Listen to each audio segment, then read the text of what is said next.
नमो हरिहन्ताणं नमो सिद्धानं नमो आयुर्यानं नमो विज्ञायानं नमो योगे सहसाहुनं।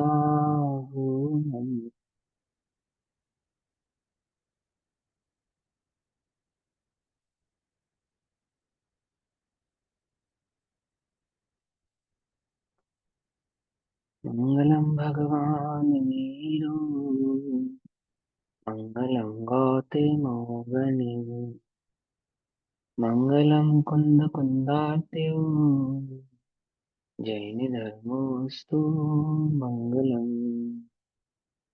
सर्वमङ्गलमाङ्गल्यं सर्वकल्याणिकारकम् प्रधानां सर्वधर्माणां जैनं जयतु सा।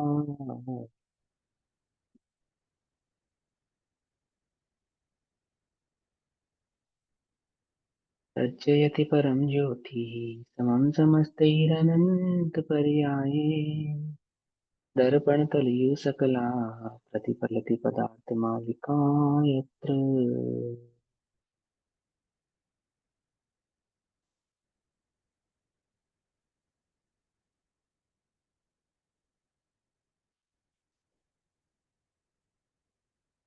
हमारे रात्रिकालीन कक्षा का विषय चल रहा है आचार्य अमृत चंद्र देव द्वारा रचित पुरुषार्थ सिद्धि उपाय। पुरुषार्थ वो सिद्धि उपाय। नया विषय शुरू करने से पहले वो प्रश्न ले लेते हैं आप एक बार। ममत्व बिना प्रश्न। का राग कैसा? हाँ, प्रश्न। मत बिना के क्या प्रश्न, क्या था? प्रश्न पूछो फिर से, प्रश्न क्या है? हेमल जी बोलो। हाँ, मैंने ना हम लोग की समय सार अनुशीलन में गाथा 34-35 में वो उन्होंने समझाया कि अ, मैं बुक लेके आती हूँ तो मैं करेक्ट बोलूंगी। एक मिनट।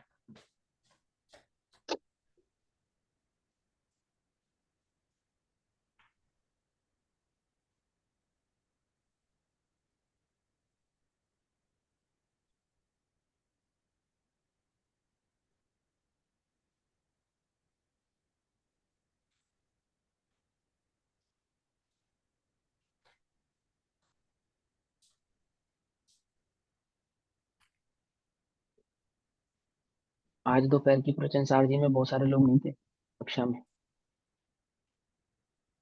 काफी सारे लोग थे बट काफी सारे लोग नहीं थे।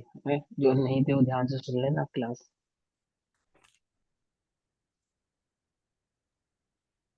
ये यहाँ पे रात के 2:30 बजती है तो मैं तो यूट्यूब पे सुनती हूँ डेली। है हाँ, अच्छा, अच्छी बात है वो तो। बस सुन लेना।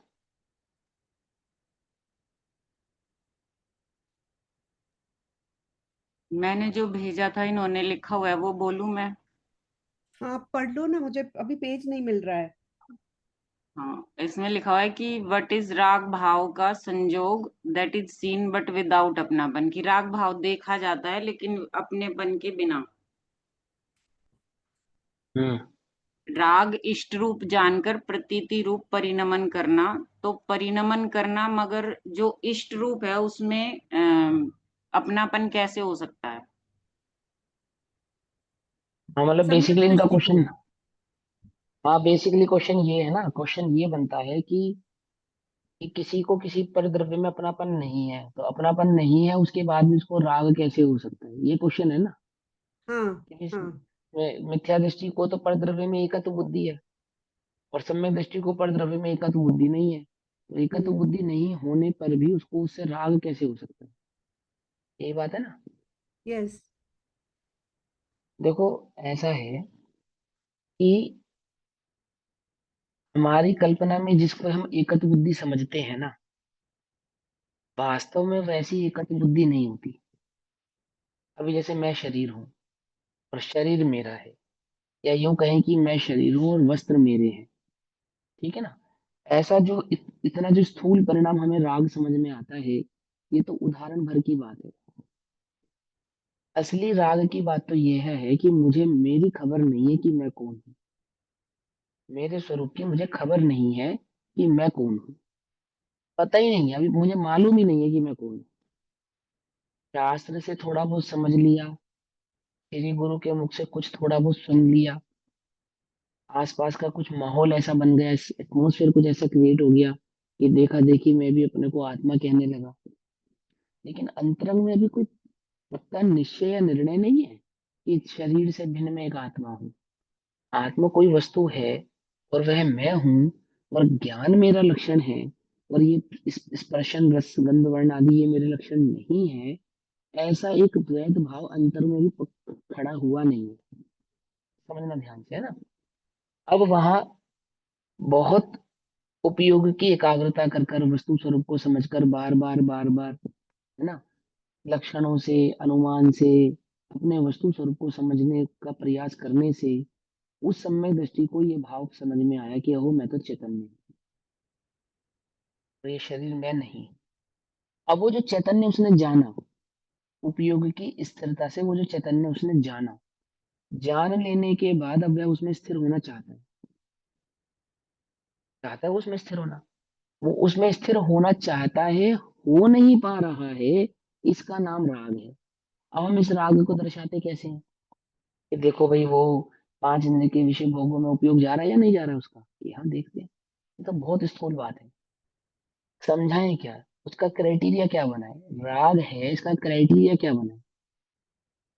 वास्तविक राग तो यह है कि स्वरूप में स्थिर नहीं है। पहला क्या है, मिथ्यात्व की स्वरूप की खबर ही नहीं है।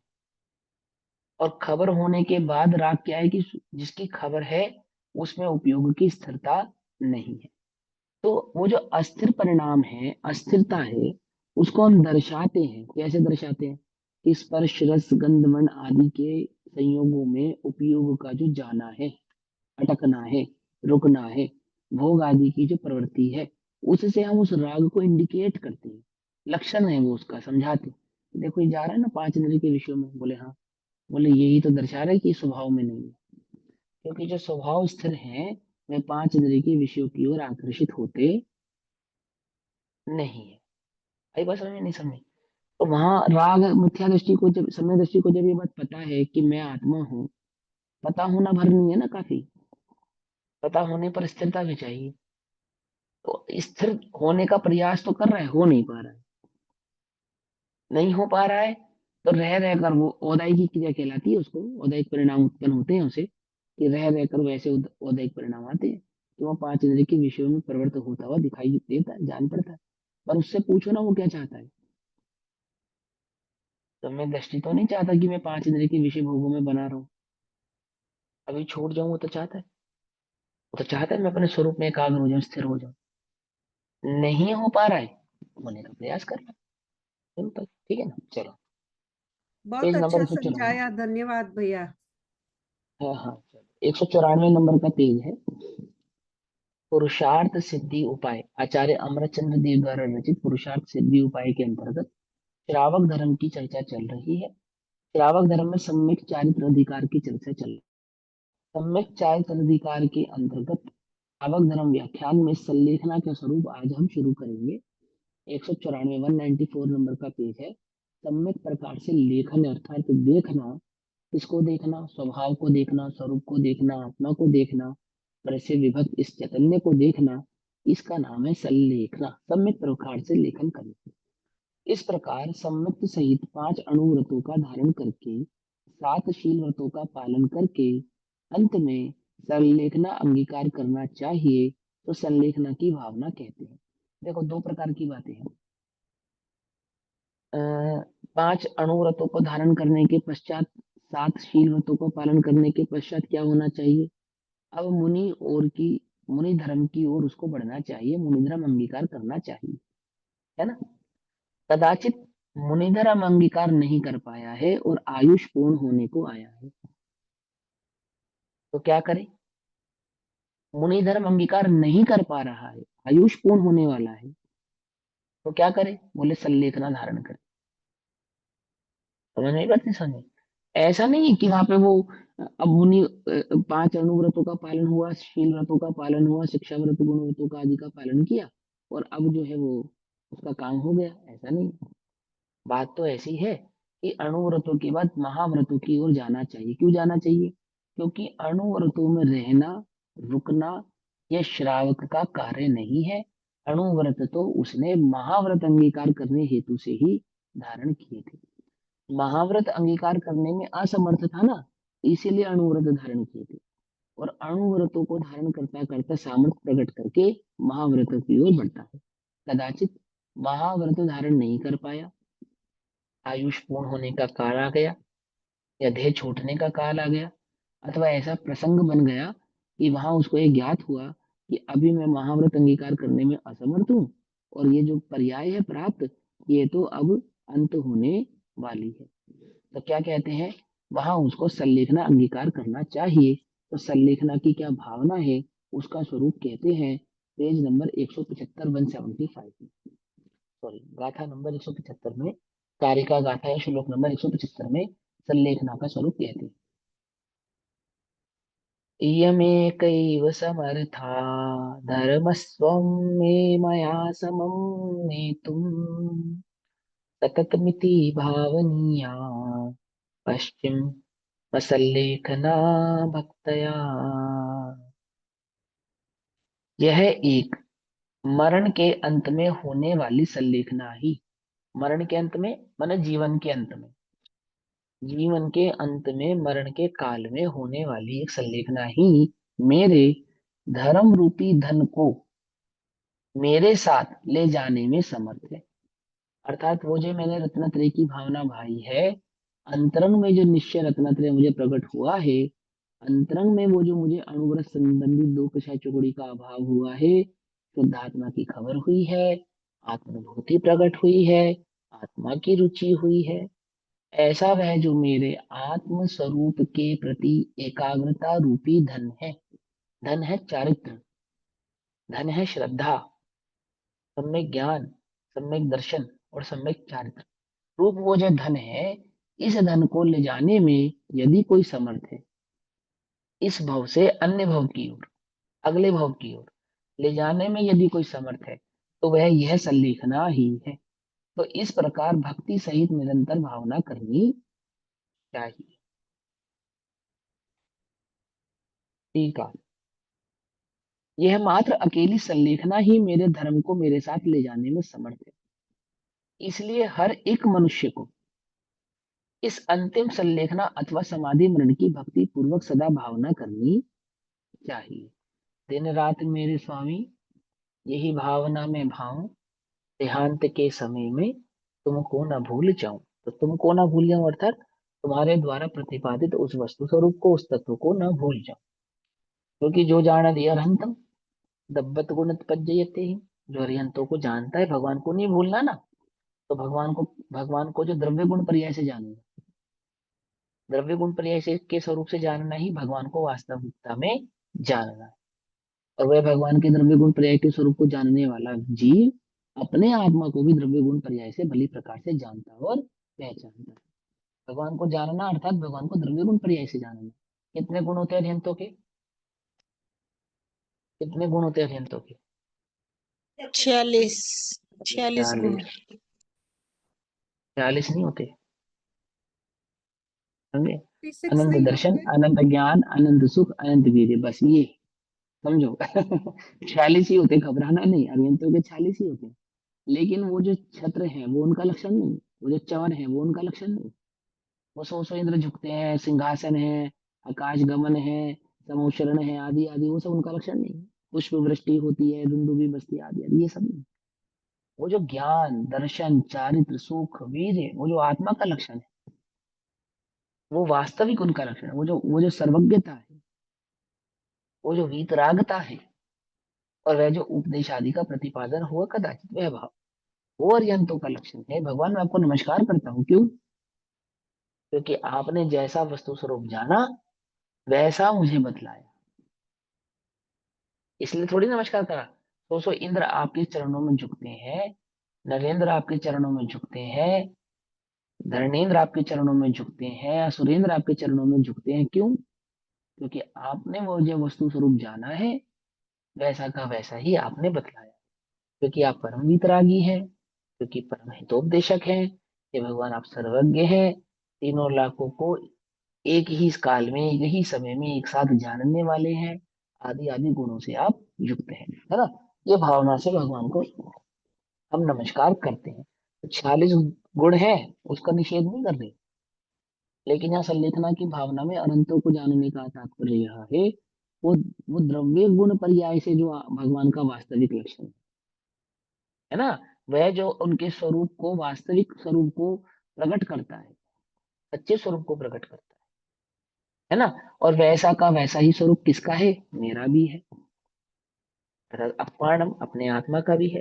तो अपने आत्मा के स्वरूप की ओर ले जाने वाला जो अरहंतों का स्वरूप है, उसको कभी नहीं भूलना, ऐसी उस समाधिस्थ जीव की, है ना, भावना में कहा, दिन रात मेरे स्वामी ये भावना में भाऊं, देहांत के समय में तुमको न भूल जाओ।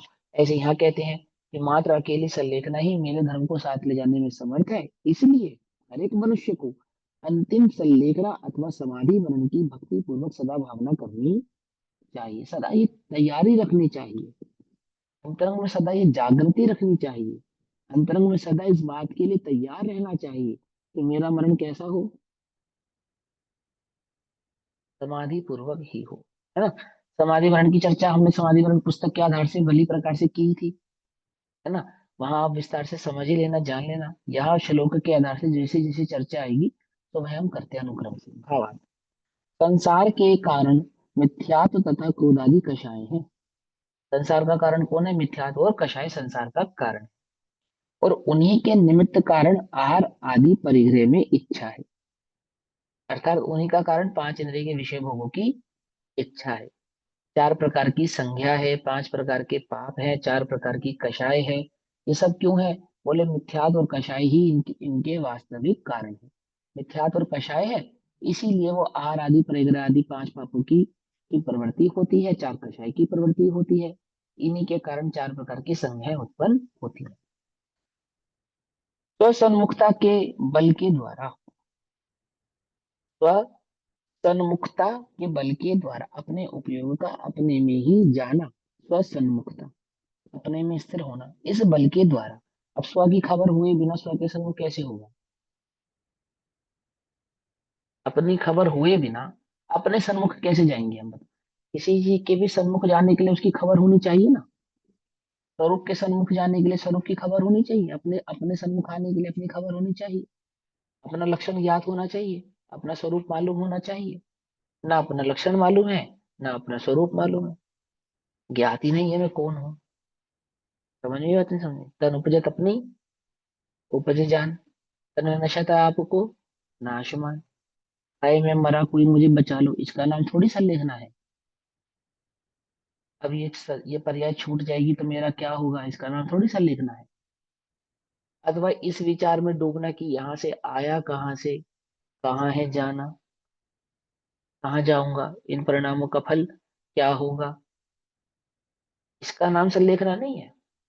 उल्टा नहीं पकड़ना, इस विचार में चले जाना कि ये भगवान अच्छी गति में जाऊं, इसका नाम संलेखना नहीं। तो संलेखना किसका नाम है, वो जो रत्नत्रय रूपी धन है अंतरंग में, उसकी खबर होना, उसमें स्थिर होना, स्वस्वरूप में सन्मुख होना, अपने आत्मा के सन्मुख होना। आत्मा की सन्मुखता के समय संसार का कोई भी भाव छूटता हो तो छूट जाए, या देह छूटती हो तो छूट जाए, उसके छूटने का, कहीं जाने का, कहीं कहीं स्पेसिफिकेशन पॉइंट पे जाने का कोई विकल्प नहीं होना, उसका नाम वास्तविक संलेखना है। पकड़ में आई बात। स्वसन्मुखता के बल के द्वारा इन सभी का त्याग करना ही संलेखना कहलाता है। किन सभी का, मिथ्यात्व और क्रोधादि कषायों का और पांच इंद्रियों के विषयों का त्याग करना ही संलेखना कहलाता है। देखा ना, संसार का कारण कौन है, मिथ्यात्व और क्रोधादि कषाय है, और उन्हीं के निमित्त कारण से आहार आदि परिग्रह में इच्छा होती है, यानी पांच पापों की इच्छा होती है। और इन पांच पाप आदि की का त्याग हो जाना, मिथ्यात्व का छूट जाना, कषायों का नहीं होना, इसी का नाम वास्तव में संलेखना है। और ये कैसे पॉसिबल है, संभव कैसे है, इस स्वरूप की सन्मुखता के बल के द्वारा ही ये संभव है। समझे? बल किसको कहते हैं? जीव का बल क्या कहलाता है? बल, हमारा प्राण, बल कहाँ है? है शक्ति यहाँ, की प्राण। बल, आत्मबल, प्राण। आत्मा का बल। आत्मा का बल क्या है? हमारा बल क्या है? हमारे पास बल है ना, बल।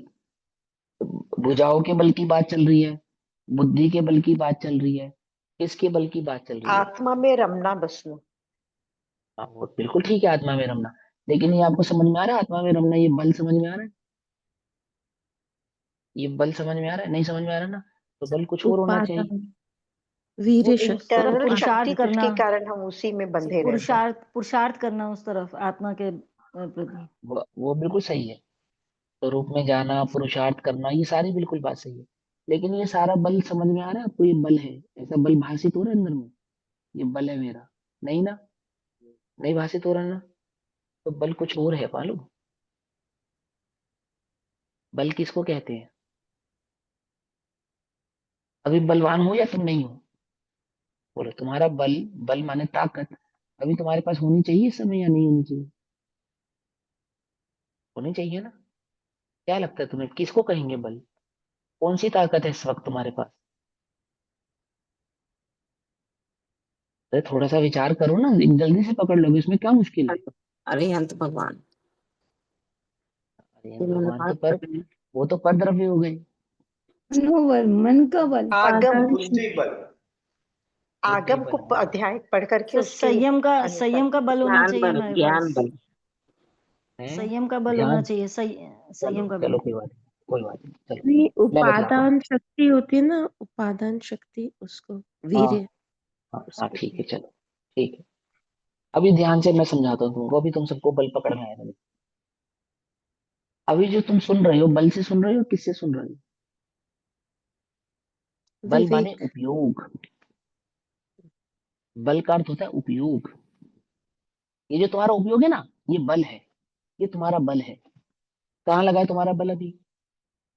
अब देखो, अब भाषित हो रहा है बल या नहीं भाषित हो रहा, बोलो? अब भाषित हो रहा है ना एकदम से बल। हाँ, ये तो मेरा बल है। ये बल मैंने बाहर में लगाया है, ये बल मैंने देह में लगाया है, ये बल मैंने पांच इंद्रिय के विषयों में लगाया है।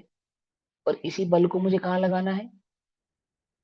अपने में लगाना है। देखो, लगाओ अपना बल अपने में। आई बात समझ में? अब लग रहा है?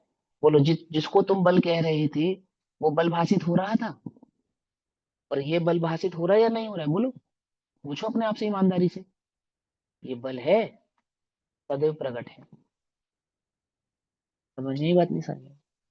बोला था ज्ञान। इस बल की बात चल रही है क्या? मैंने बोला था ज्ञान बल। हाँ, ज्ञान बल है ना, हाँ आपने बोला तो मैंने सुना नहीं था, सॉरी, है ना? ज्ञान बल माने कि ये आपका जो वर्तमान का उपयोग है, इसको कहते हैं बल। पकड़ में ही बात? कहाँ लगाया इसे? कहाँ लगाया इस बल को? यहाँ तो लगाया कि आमुख की व्यवस्था कर दूं, आमुख की व्यवस्था कर दूं, आमुख कार्य हो जाए, है ना? या पांच इंद्रिय के अमुक अमुक विषयों की इच्छा की पूर्ति हो जाए।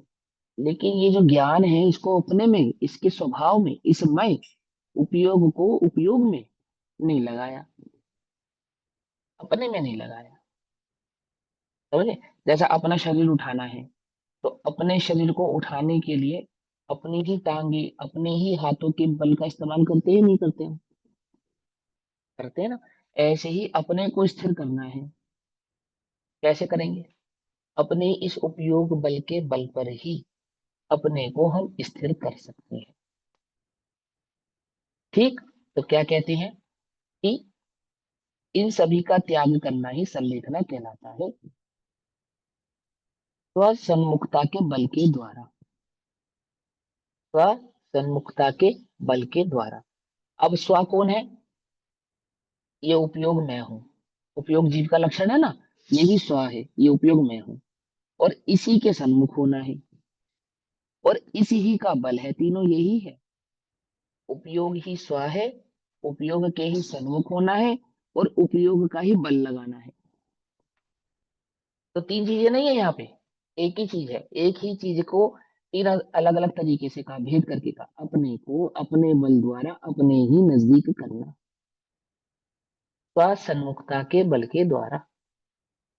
पकड़ में आती है बात, नहीं पकड़ में आती है? अब मैं तुम्हारा उपयोग खींच के तुम्हारे अंदर ले आ सकता हूँ? नहीं ले आ सकता।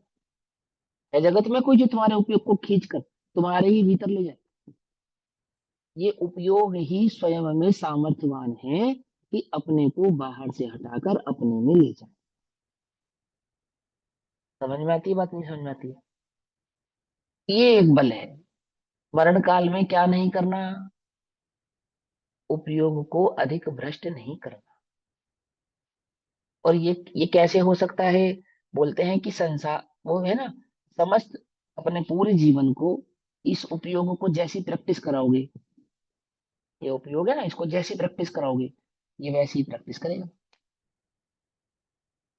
समझे? आपने कहावत सुनी होगी, बंदर बुढ़ापे में भी गुलाटी मारना नहीं छोड़ता। सुनी कहावत, है ना? तो वो बंदर बुढ़ापे में गुलाटी मारना क्यों नहीं छोड़ता? क्योंकि सारे जीवन गुलाटी मारता है वो। में पूरे जीवन से पूरे टाइम वो गुलाटी मारता है।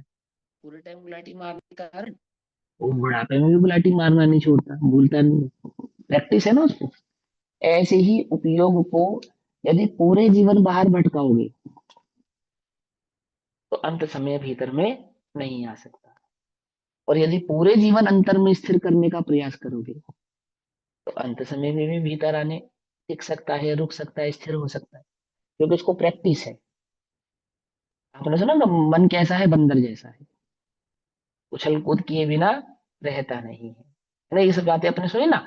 तो क्या कहा कि वो कहते हैं स्वस्वरूप के बल के द्वारा, स्वसन्मुखता के बल के द्वारा ही इन सभी का त्याग करना ही संलेखना कहलाता है। तो इन सब का त्याग कैसे हो सकता है? कषायों का त्याग कैसे हो सकता है? पांच इंद्रिय के विषयों से आसक्ति का त्याग कैसे हो सकता है? पांच पापों का, मिथ्यात्व का त्याग कैसे हो सकता है? यदि उपयोग स्वभाव में अपने में स्थिर हो तो इनका त्याग होना संभव। यह संलेखना भी दो प्रकार की है, एक क्रम क्रम से त्याग करना और दूसरी सर्वथा त्याग करना। क्रम क्रम से त्याग करना अणुव्रत रूप, और सर्वथा त्याग कर देना सो महाव्रत रूप। ऐसा अनुक्रम से आहार का कम करना अथवा सर्वथा त्याग करना काय संलेखना है, तथा क्रोधादि कषाय का घटना अथवा सर्वथा त्याग करना कषाय संलेखना है। दो चीजें की, एक ग्रस्तों के भी काय संलेखना और कषाय संलेखना होती है, और मुनिराजों के भी काय संलेखना और कषाय संलेखना होती है। जितने जितनी कषाय का अभाव हुआ हो उतना उतनी तो कषाय संलेखना कहलाती है, और जितना जितना उपयोग बाहर से हटके स्वभाव में स्थिर हुआ हो, समझे ना, समझा, उतना उतना वो क्या कहलाता है? और स्वरूप की स्थिरता से तो कहलाता है कषाय संलेखना। और स्वरूप की स्थिरता होने पर जो बाह्य वस्तुओं का अंतरंग से परित्याग हो जाता है, आमुक वस्तु का त्याग हो जाता है, आमुक आमुक चीजों का त्याग हो जाता है। जैसा उसने दिग्व्रत देशव्रत आदि में त्याग किया था ना, कि मैं इतने वस्त्रों का त्याग करता हूँ, इतनी दिशाओं का त्याग करता हूँ, इतनी सामग्री का त्याग करता हूँ। तो संलेखना के काल में जो उपलब्ध सामग्री है उन सामग्रियों की भी सीमा कर लेता है। जब उसको पता है मेरे मरण का काल है तो सर्व प्रकार के वस्त्रों का भी त्याग कर सकता है, किसी एक प्रकार के वस्त्र को छोड़कर अन्य सभी प्रकार के वस्त्रों का त्याग कर देता है। सर्व प्रकार के आहार का भी त्याग कर सकता है, और किसी किन्हीं कुछ प्रकार के आहारों को रखकर बाकी अन्य सभी प्रकार के आहार का त्याग कर देता है, क्रम क्रम से। जब जो करने त्याग करने योग्य हो तब वह क्रम से उसको त्याग करता है, जबरदस्ती किसी चीज की नहीं करता। जैसी जैसी योग्यता होती है वैसा वैसा वह त्याग करता जाता है। ऐसे ही समस्त प्रकार के इंद्रिय के विषयों का दो ही विषय रह जाते हैं मात्र, तो एक तो वस्त्रादि संबंधी विषय रह जाते हैं, एक रचना संबंधी विषय रह जाते हैं। बाकी तो कोई विषय इतने स्थूलता से होते नहीं है संलेखना के समीप जीव के, है ना? तो अनुक्रम से आहार का कम करना, क्योंकि आहार मात्र ही एक अंत तक रह जाता है, अन्य सब चीजें तो छूट जाती हैं। और उनका सर्वथा त्याग कर देना या उस आहार का सर्वथा त्याग कर देना, ये क्या कहलाता है? ये काय संलेखना कहलाता है, बाह्य रूप से संलेखना कहते हैं। और अंतरंग में जो क्रोध आदि कषायों का त्याग हुआ, मिथ्याद्वादी का त्याग हुआ, अप्रत्यक्षान प्रत्यक्षान आदि कषायों का त्याग हुआ, तो वह कहलाता है कषाय संलेखन। अतः विचार करके श्रावक को अपने मरण के अंत समय अवश्य ही संलेखना करनी चाहिए। विचार करके, विचार करके अर्थात बुद्धि पूर्वक, विवेक पूर्वक, प्रज्ञा पूर्वक, है ना, बुद्धि से कि हाँ मुझे ये कार्य करने योग्य है, ये मेरे लिए इष्ट है, यही मेरे लिए वास्तविक है ना संलेखना मुझे धारण करनी चाहिए, मेरे रत्नत्रय आदि स्वरूप की रक्षा करने के लिए मुझे संलेखना धारण करनी चाहिए। ऐसा बुद्धि पूर्वक उसका त्याग वह करते। मैंने जीवन पर्यंत जो पुण्य रूप कार्य किया है तथा धर्म का पालन किया है, उस धर्म रूपी धन को मेरे साथ ले चलने को यह संलेखना ही समर्थ है। अब यदि मरण समय संन्यास धारण करेंगे तो सर्व धर्म परलोक में मेरे साथ जाएगा, है ना। वो मलेच्छ है ना जीव, अभी निचली भूमिका वाला है, तो उसको निचली भूमिका के आधार से ही समझा रहे हैं। क्या कह रहे हैं? अब यदि मरण समय संन्यास धारण करूंगा, संन्यास माने संयम सीमित करूंगा, अपने उपयोगों को बहुत अधिक नहीं भटकाऊंगा, तो क्या होगा? तो सर्वधर्म अर्थात मेरा जो उपयोग रूपी धन है, उसकी स्थिरता रूपी जो धर्म है, वह कैसा है? वह परलोक में मेरे साथ जाएगा, और यदि यहाँ परिणाम भ्रष्ट हो गए तो दुर्गति में गमन होगा। ऐसा बुद्धिपूर्वक विचार करता है। इसलिए ऐसी भावना पूर्वक श्रावक को अवश्य ही समाधि मरण करना योग्य है। अब संलेखना धारण करने की तीव्र भावना भैया एक मरणांते मिनट, वश्य। भैया इसमें ये क्यों लिखा है कि पुण्य रूप कार्य क्रिया? हाँ, तो पुण्य रूप उसको कार्य क्या? पुण्य रूप कार्य को नेक्स्ट लाइफ में लेके जाना है, ऐसे कह रहे हैं। नहीं नहीं नहीं, देखो हाँ देखो, वो कहते हैं कि जो जो आपको जैन धर्म मिला है ना, हाँ। बिना पुण्य के मिल गया। नहीं। फिर जैन धर्म में भी वस्तु स्वरूप समझने की बुद्धि मिली, क्षयोक्षम मिला, हाँ हाँ। है ना। तो बिना हाँ, पुण्य के मिल गया? नहीं मिला है। नहीं मिला ना। और वो हाँ वस्तु स्वरूप समझने की जो समझ अंदर में आई है, हमारे हाँ हाँ हाँ समझ है ना, उसको हम होल्ड कर सकते हैं, हमारी हाँ। स्मृति में वो बना है। तो वो सब कैसे, वो बिना पुण्य के योग्य हो गया क्या? ना ऐसा। पुण्य के नहीं। तो जो संघी पंचेंद्रिय पना प्राप्त होता है, वो पुण्य के योग से प्राप्त होता है। और हाँ। धर्म धारण करने की शक्ति एकमात्र संघी पंचेंद्रिय पर्याय में ही संभव है। Right right. तो वो संघी पंचेंद्रिय पर्याय की अपेक्षा से उसको पुण्य कहा, जिसमें वो धर्म धारण करने की यथार्थ शक्ति है। अब अगर मैं असंगी आदि पर्यायों में चला जाऊं, तो क्या मुझे धर्म धारण करने की शक्ति प्राप्त होगी? असंगी को धर्म धारण करने की शक्ति है? नहीं है। एक बात। फिर मान के चलो मनुष्य पर्याय में भी गर्भ में ही मेरा मरण हो जाता, तो जन्म के समय ही मेरा मरण हो जाता, तो तत्व मिलने से पहले ही मेरा मरण हो जाता, तो इतने जो यस। संयोग मिले हैं, इतने संयोगों की जो अनुकूलता हुई है, उसको कहते हैं पुण्य का उदय। कि उतना आयुष प्राप्त हो गया, उतनी बुद्धि प्राप्त हो गई, कषायों में उतनी मंदता हो गई, ज्ञान का इतना क्षयोक्षम हो गया, और वो शास्त्र आदि का संयोग प्राप्त हो गया। आज हमारे समक्ष जिनवाणी रखी है, तो हमारे पुण्य के योग से ही रखी है ना। आज हम आर्य खंड में बैठे हैं, तो पुण्य योग से ही बैठे हैं ना, है ना। अब मान लो जैन होकर भी तुम ऐसी जगह चले जाते जहाँ धर्म नहीं मिलता, मान लो आज यूट्यूब और ये ऑनलाइन की सुविधा नहीं होती, तो आप कहाँ बैठे हो? अमेरिका में बैठे हो, कनाडा में बैठे हो। आसपास है कोई तत्व की प्रीति वाला, तत्व समझाने वाला, तत्व पढ़ाने वाला? कोई नहीं है। कहाँ से मिला? साधर्मी कहाँ से मिलता है? कहाँ से मिलता है साधर्मी? साधर्मी का योग कहाँ से प्राप्त होता है? आर्यखंड से। अरे, पुण्य के योग से। पुण्य से। जैसे मन माफिक अनुकूल पति, अनुकूल पत्नी, अनुकूल बच्चे पुण्य के योग से प्राप्त होते हैं। प्रतिकूल पति, प्रतिकूल पत्नी, प्रतिकूल बच्चे, प्रतिकूल संयोग पाप के उदय से प्राप्त होते हैं। ऐसे ही साधर्मी कहाँ से प्राप्त होते हैं? हैं? पुण्य से। पुण्य के योग से प्राप्त होते हैं। मालूम? अच्छे साधर्मी का मिल पाना, सच्चे साधर्मी का मिल पाना, तत्व चर्चा के अनुरूप साधर्मी का मिल पाना, है ना, ऐसे संयोगों का प्राप्त हो पाना, जिन मंदिर का मिल पाना, है ना, जिनेंद्र की वाणी का मिल पाना, ये सब कहाँ से मिलता है? पुण्य के योग से प्राप्त होता है। सीधी सी बात है ना। तो उसको उसको वो पुण्य कह रहे हैं मेरे। हाँ, तो वो सब हमको हमने हमारे नेक्स्ट भाव में भी उसकी भावना हम कर रहे हैं। हाँ, बिल्कुल कर रहे हैं कि जब तक इसका ना मतलब प्राप्त ये हो हुआ। मुक्ति सदन, जो लो तुम चरणाम मुझे दिखाऊं, जब लो नहीं नाच करूं हरि को, तुम ध्यान धरो हरि को, है ना। महावीर भगवान की पूजा की इसमें पढ़ते हैं हम, छह जयमाला में, और कितनी पूजाओं में कहते हैं ये भगवान जब तक मुझे मुक्ति प्राप्त नहीं हो तब तक क्या हो कि आपका समागम प्राप्त होता रहे। क्यों?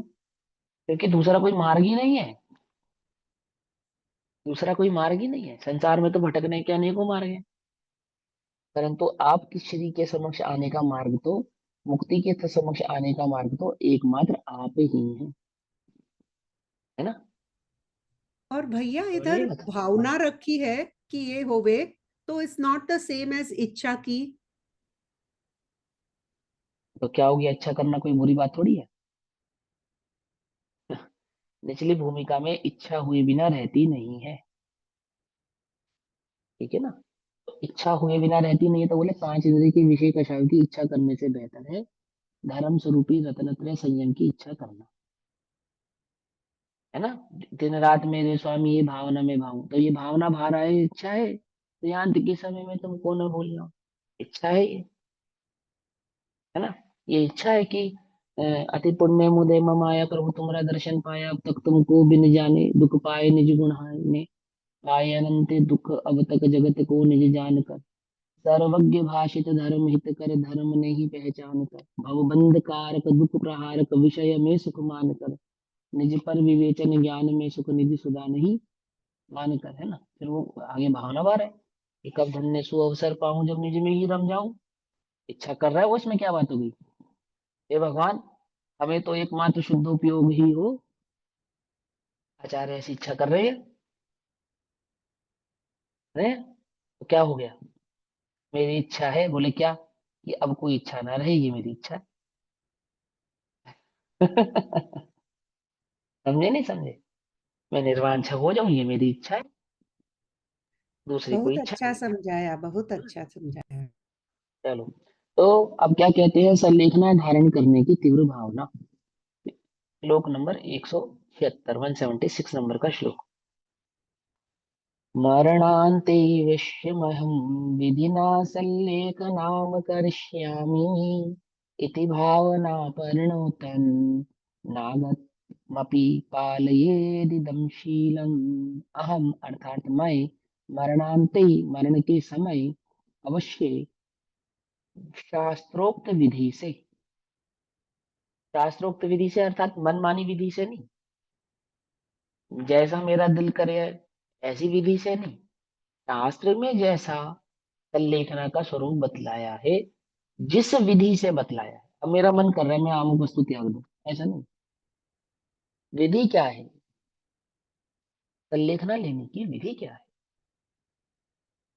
योग्य शपक की शरण में, शपक क्या है, शपक, है ना, नहीं, संलेखना धारण करने वाला शपक और उसकी सेवा करने वाला निर्यापक।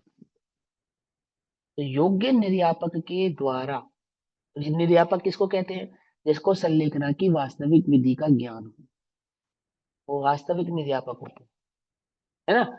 अपने जो संलेखना धारण करता है उसको भी स्वरूप की खबर होती है, लेकिन निर्यापक को भी संलेखना के समस्त भावों की भली प्रकार से खबर होती है, ठीक है ना। क्योंकि मरण के समय में मेरी कषाय तीव्र हो सकती है, मेरा उपयोग विहीन हो सकता है, मेरा क्षयक्षम गिर सकता है, तो निर्यापक मुझे संभालेगा। इस भावना से धर्मात्मा निकट हो, चर्चा धर्म सुनावे, वो सावधान रखे, गाफिल न होने पाऊं, है ना। वो धर्मात्मा कौन है, वो निर्यापक, वो धर्मात्मा। ठीक, सावधान कैसे रखेगा, नमो रियंताणम नमो सिद्धाणम नमो हरियाणम, ऐसे नहीं जोर जोर से भजन गाए उसके कान के पास बैठ के, वो नहीं, दोनों उल्टा नहीं पकड़ना, उल्टा नहीं पकड़ना, सही सही बात समझना। वो है जो सारे जीवन वस्तु स्वरूप को मैंने समझा, यदि मैंने सारे जीवन वस्तु स्वरूप को समझने में अपने उपयोग को लगाया है, तो मेरी संलेखना संभव है। भैया वो मरण समय में कुत्ते ने नमोकार मंत्र सुन लिया, तो वो तो उपचार से कहते हैं, उपचार से कहते हैं। नमोकार मंत्र तुमने सुनाया और हमारा उपयोग नहीं है तुम्हारा नमोकार मंत्र सुनने में, तो तुम्हारे सुनाने भर से चले जाएंगे क्या हम सब, या तुम्हारे सुनाने भर से हमारी गति सुधर जाएगी? हमारा उपयोग उसमें लगना चाहिए, हमारे परिणामों में शांति आनी चाहिए, हमारी कषाय कम होनी चाहिए। समझ में आती है बात? नहीं समझ में? यदि मेरे उपयोग में शांति नहीं है, मेरी कषाय मंद नहीं है, मेरे परिणामों में शांति नहीं है, तो तुम नमोकार मंत्र सुनाओ चाहे कुछ भी सुनाओ, तो कार्य होने वाला नहीं है। पकड़ में आती है बात? नहीं पकड़ में आती है ना? वो नमोकार मंत्र जो नाग नागिन मर रहे थे और पारसनाथ भगवान सुना रहे थे, तो कमट कहाँ चला गया था? उसने क्या कान बंद कर लिए थे? वो भी तो सुन ही रहा था, उसके परिणामों में क्यों शांति नहीं आई? नाग नागिन के परिणामों में क्यों शांति आई? समझ में बात नहीं समझ आती है ना? पहली बात तो, अब वो जो भी कथा है, मुझे वो कथा बाद में अभी नहीं जाना, पर बात क्या कहनी है कि वो मेरा उपयोग उसमें लगे और मेरे परिणामों में शांति है उससे, है ना? वो तो धर्मात्मा निकट होगा, वो जो चर्चा धर्म की सुनाएगा, तो धर्म की चर्चा सुहाएगी किसे? जिसने धर्म समझा होगा उसको सुहाएगी। अभी तुम देखो, आत्मा की बात करो, कितने लोग सुनना चाहते हैं, कितने लोग उसमें उपयोग लगाना चाहते हैं, कितना लोग उसे समझना चाहते हैं। बोलो, तुम आत्मा की चर्चा करो, अभी तुम 1 घंटा बैठ के आत्मा की चर्चा कर रहे हो ना, तुम बैठा कर देख लो किसी और को समझने तैयार हो तो, उपयोग लगाने तैयार हो तो, वो क्या कहता है? अरे हमारी तो कुछ समझ में नहीं आता, क्या आत्मा फात्मा करते रहते हो तुम, हैं? उसे कुछ समझ में ही नहीं आता। किसे समझ में आएगी?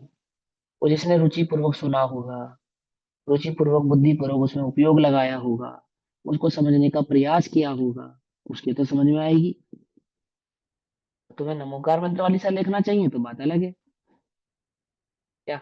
कि मरते समय नमोकार मंत्र सुन लूं, ऐसी स्थिति है। जैसे हिंदुओं में होता है ना कि मरण काल में अगर मुर्दे के मुंह में गंगा जल डाल दिया जाए, उसकी गति सुधर जाती है। ऐसे अपने अपने कानों में नमोकार मंत्र पड़ जाए तो अपनी गति सुधर जाएगी। नहीं है? भैया इसमें तो हाँ उपयोग तो अपना ही काम करेगा। कभी कभी हाँ तो जो धर्मात्मा है या योग्य निर्यापक है, वो लोग हेल्प कैसे करेंगे अगर मेरा उपयोग वो उसमें जा ही नहीं रहा है? तो वो तीव्र उदय है तो जाएगा नहीं, तो वो हेल्प कैसे तभी तो करेंगे? बताया ना मैंने, यदि मैंने पूरे जीवन काल वस्तु स्वरूप को समझने का प्रयास किया होगा, तो वो निर्यापक, वो धर्मात्मा की चर्चा सुहाएगी, तो वो कार्य हो सकती है। नहीं, मैंने नहीं किया होगा, मैंने अपना उपयोग उसमें नहीं लगाया होगा, मैं स्वयं अपने उपयोग के बल से उस कार्य को नहीं करूंगा, तो कोई समर्थ नहीं है, कोई समर्थ नहीं है। कोई कैसे समझा सकता है? समझ नहीं, बात नहीं समझे? ऐसा नहीं है, संभव नहीं है। देखो, एक बात समझो, मनुष्य गति में तो मरण काल में तिरंज गति, और मनुष्य गति में तो मरण काल में इंद्रिय आदि शिथिल हो जाती है ना, सेवशम गिर जाता है, उपयोग घटने लगता है, स्मृति विस्मृत हो जाती है, और इंद्रियों में भी ताकत नहीं रहती, इंद्रिय बल भी घटता है, तो इंद्रिय बल के निमित्त उपयोग बल भी घटने लगता है। ऐसा निमित्त नामितिक संबंध मनुष्य और तिरंज गति में होता है। देवों की कल्पना करो आप, रंच मात्र भी शक्ति घटती नहीं है, रंच मात्र भी उपयोग बल घटता नहीं है। जैसे जम्हाई ली और जन्म हो गया, ऐसे उबासी लेने भर से मरण हो जाता है वहां, तो बस इतनी इतनी भार भर वहां पे वो है भावना। तो उपयोग की सामर्थ्य बनी रहती है, शरीर की सामर्थ्य बनी रहती है, ज्ञान भी बना रहता है, रिद्धियां भी बनी रहती है ना? फिर भी 99% देव क्या नहीं कर पाते? लेखना नहीं कर पाते, त्रियंच आदि गतियों में चले जाते हैं। और त्रियंच आदि में क्या चले जाते हैं? एक इंद्रिय, दो इंद्रिय का विकलित त्रिय आदि में चले जाते हैं। मालूम? 99% देव क्यों चले जाते हैं? क्या कारण से चले जाते हैं? जो नंदीश्वर की वंदना करने वाले देव होते हैं ना, उल्टा नहीं पकड़ना, वे भी चले जाते हैं। तो बहुत सारे जीव हैं जो चले जाते हैं समूह शरण में। वो देव जो समूह शरण में साक्षात जन्मांचल सुनकर आए होते हैं ना, वो भी चले जाते हैं, एक इंद्रिय दो इंद्रिय आदि पर्यायों में चले जाते हैं। वो ऐसा क्यों है, आपने क्या बताया? क्या उपयोग? उनका उपयोग स्थिर नहीं है स्वभाव में। रुचि नहीं है आत्मा की, रुचि भोगों की ही है। मिथ्यात्व का अभाव नहीं किया, कषाय का अभाव नहीं किया, प्राप्त पर्याय की तन्मयता को नहीं छोड़ा। ये बात मालूम है कि हाँ मरण को प्राप्त होना जाना है, जाना है बस। और नीलांजना नृत्य करते करते चली गई। नीलांजना का जीव भगवान आदिनाथ के समक्ष, भगवान को राजा ऋषभ देव के समक्ष नृत्य करते करते चला गया। कहाँ चला गया? नीलांजना का क्या हुआ?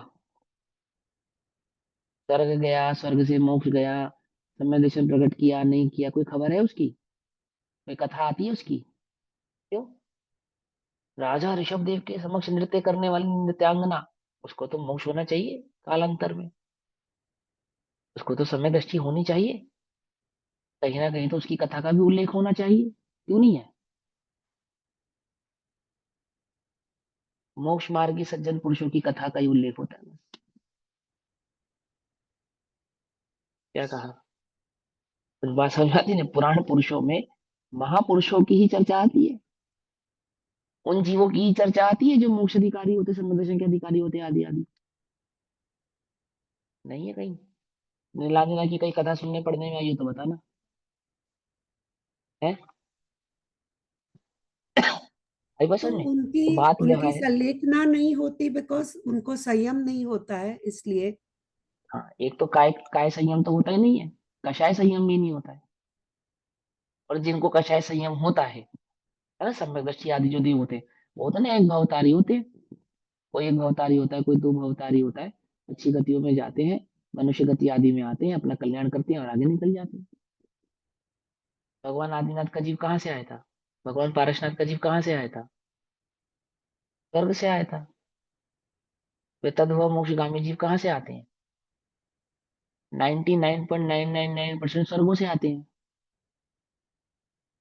समझे? वो जो तद्भव मोक्षगामी जीव होते हैं ना, मनुष्य गति से मोक्ष जाते हैं, तो तद्भव मोक्षगामी जीव, मनुष्य गति में जीव, जो मनुष्य गति से जाने वाले जीव, मोक्ष जाने वाले जीव हैं, वो उस मनुष्य गति में कौन सी गति से आते हैं? तो 99% जीव स्वर्ग से आते हैं, और स्वर्ग से 99% जीव कहाँ जाते हैं? वो एक इंद्रिय दो इंद्रिय में चले जाते हैं। समझे या नहीं समझे? क्या समझे? हैं? मैं मरण के समय अवश्य शास्त्रोक्त विधि से, शास्त्र में जैसी विधि का स्वरूप समझाया गया है, मरण की विधि समझाई गई है ना, मैं समाधि मरण करूंगा इस प्रकार भावना रूप परिणति करके मरण काल आने से पहले ही यह संलेखना व्रत पालन अर्थात अंगीकार करना चाहिए। ठीक, सब टीका करते हैं। अभी समय हो गया, टीका हम कल पढ़ेंगे समय अनुसार। तब तक के लिए सभी को जय जिनेन्द्र। ओम नमः सिद्धेभ्य। निज निधि निज में बताई यह अनंत, उसके लिए जिनवाणी माँ को वंदना। नमो हरिहंत।